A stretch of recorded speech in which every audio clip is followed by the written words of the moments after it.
Orhan মারা যাওয়ার পরে সঙ্গত কারণে মুরাদ শাসন ক্ষমতা অধিষ্ঠিত হয়, কিন্তু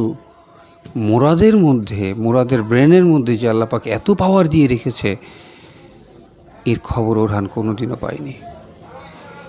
একটুখানি না বললেই নয়, সেটা হলো এই মুরাদকে বলা হতো গ্র্যান্ড মাস্টার। সে খুব চমৎকার পরিকল্পনা করতে, নিখুঁত পরিকল্পনা করতে পারত, এবং যে পরিকল্পনার ফল অটোম্যানরা সারাটা জীবন পেয়েছে। এই পৃথিবীতে যতদিন অটোম্যানরা ছিল ততদিন এই মুরাদের এই মহাপরিকল্পনার ফল ভোগ করেছে, এবং মুরাদের এই মহাপরিকল্পনা যদি না থাকতো অটোম্যানরা অতদিন টিকতে পারতো বলে আমার মনে হয় না। তো এই জন্য মুরাদকে গ্র্যান্ড মাস্টার বলা হয়।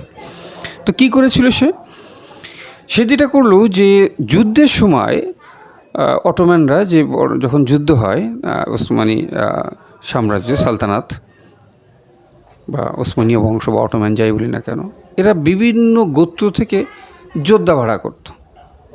বিভিন্ন গোত্র, বড় বড় গোত্র ছিল। এই গোত্র যে যোদ্ধা ভাড়া করত, এই যোদ্ধাদেরকে একটা মোটা অঙ্কের যুদ্ধের খরচ দিতে হতো। তো ঠিক আছে, সেটা কোনো ব্যাপার না, কিন্তু সমস্যাটা হলো অন্য জায়গায়। যদি কোনো গোত্রের সঙ্গে কোনো বৈরিতা তৈরি হতো, সেই গোত্র তখন আর সৈন্য দিত না। তখন সেই গোত্রের অনুরোধ সুপারিশ করা, হাত পা ধরা ইত্যাদি ইত্যাদি যুদ্ধের সময় মানে বিপদে পড়ে গেলে যেরকম হয়, এটা মুরাদকে খুব পীড়া দিত।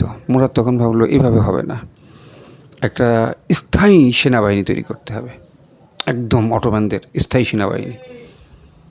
তার আলাদা ড্রেস থাকবে, আলাদা ইউনিফর্ম থাকবে।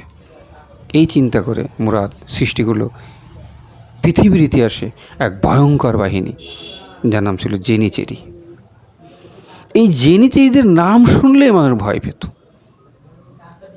এই জেনিচেরি ছিল মারাত্মক প্রশিক্ষিত। ছেলেবেলা থেকেই জেনিচেরিদেরকে শহীদ হওয়ার তালিম দেওয়া হতো, যার ফলে জেনিচেরি পৃথিবীতে একমাত্র বাহিনী ছিল যারা যুদ্ধের ময়দানে শহীদ হওয়ার জন্য প্রস্তুত হয়ে থাকতো। সব সৈন্য কী করে, যুদ্ধের ময়দানে হেরে গেলে পালিয়ে যায়, কিন্তু জেনিচেরিরা তাদের প্রাণ উৎসর্গ করার জন্য যেত। তাহলে ওদের সঙ্গে যুদ্ধ অন্য লোকেরা কীভাবে পারবে?